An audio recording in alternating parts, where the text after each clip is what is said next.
افغانستان کا ایک نوجوان اپنی کہانی یوں بتاتا ہے کہ پڑھنے کے لیے اس کے پاس اتنے پیسے نہیں تھے کہ اعلیٰ تعلیم حاصل کر سکے، اس لیے زمین فروخت کر کے برطانیہ سے پی ایچ ڈی کی ڈگری حاصل کی۔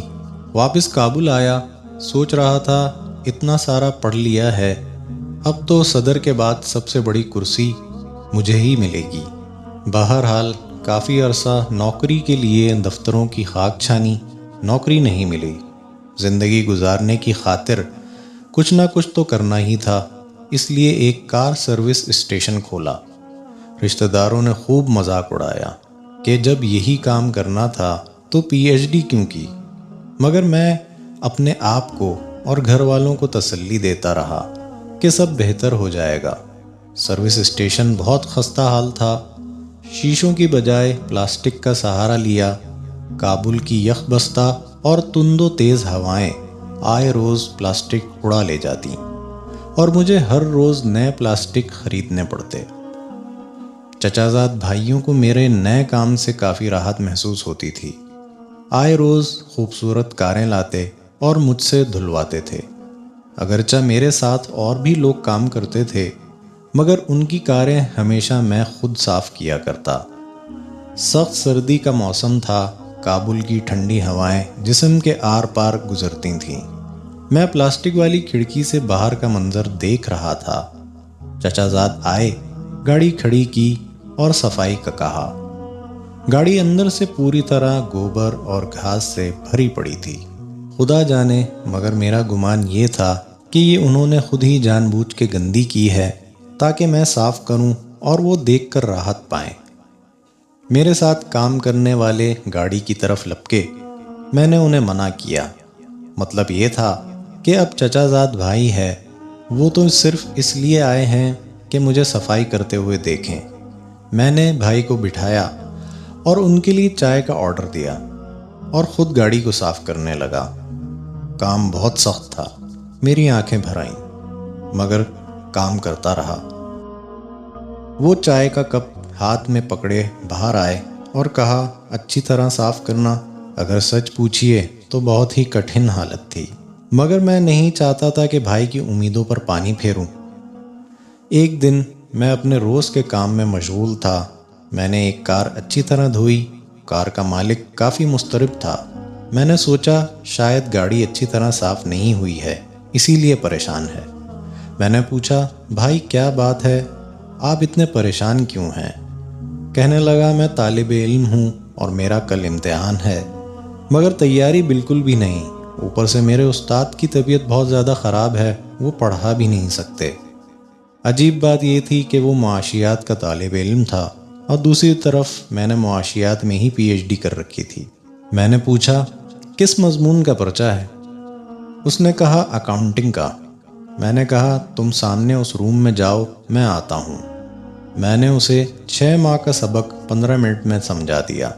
اس نے کہا، وہ گاڑی آپ نے دھوئی ہے؟ میں نے کہا، جی بھائی، زندگی ہے، کام تو کرنا ہے نا۔ میں نے اسے اپنی پڑھائی کے بارے میں بتایا تو وہ حیران رہ گیا۔ اب وہ ضد کرنے لگا کہ آپ کو میرے ساتھ چلنا ہوگا، ہماری یونیورسٹی کے وائس چانسلر میرے چچا ہیں، میں ان سے بات کرتا ہوں، وہ آپ کو ضرور نوکری دیں گے۔ میں اس کے ساتھ چلنے لگا تو اس نے میرے میلے کچیلے کپڑے دیکھ کر پوچھا، کیا کوئی اور کپڑے نہیں ہیں آپ کے پاس؟ میں نے کہا، نہیں، مجھے پتا تھا کہ نوکری کسی نے دینی نہیں ہے، بس یہ تو تمہاری ضد کی وجہ سے تمہارے ساتھ چلنے پر آمادہ ہو گیا ہوں۔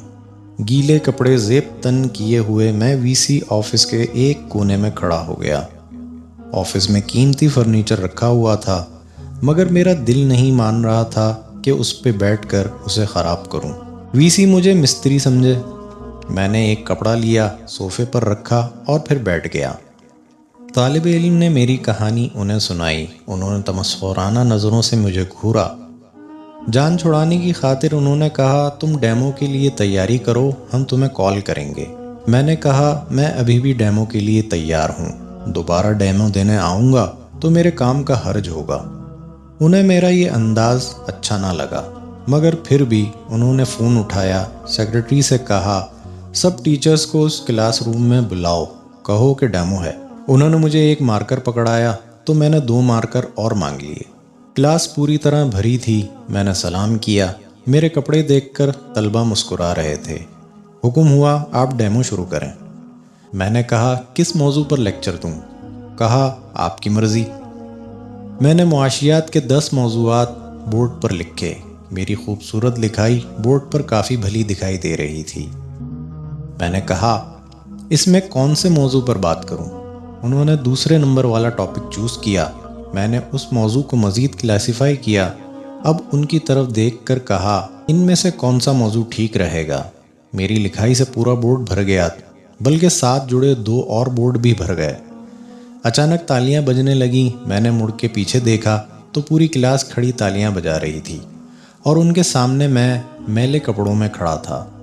وی سی نے کہا ہاں بھائی بتائیں کتنی تنخواہ لیں گے؟ اور مجھے وہاں نوکری مل گئی۔ میں نے مشین کی طرح کام کیا اور مہینے کے آخر میں مجھے یونیورسٹی میں بیسٹ ٹیچر کے ایوارڈ کے ساتھ اچھی خاصی تنخواہ بھی ملی۔ سب سے زیادہ تنخواہ اس یونیورسٹی میں 50,000 افغانی تھے، پر مجھے 1,20,000 پر رکھ لیا گیا۔ اس کے بعد امریکن یونیورسٹی، فائنانس منسٹری، بین الاقوامی کانفرنسوں اور دنیا کی کئی یونیورسٹیوں میں کام کرنے کا موقع ملا۔ میرے سروس اسٹیشن کا 1 سال کنٹریکٹ بھی ابھی ختم نہیں ہوا تھا اور میں نے 30 ممالک دیکھ لیے۔ میں آج بھی اپنے چچا زادوں کے ساتھ نیک برتاؤ کرتا ہوں۔ وہ بھی میرا بہت احترام کرتے ہیں اور نام کے ساتھ صاحب ضرور کہتے ہیں۔ میں خدا سے خوش ہوں۔ زندگی کے سامنے کبھی ہتھیار مت ڈالیں۔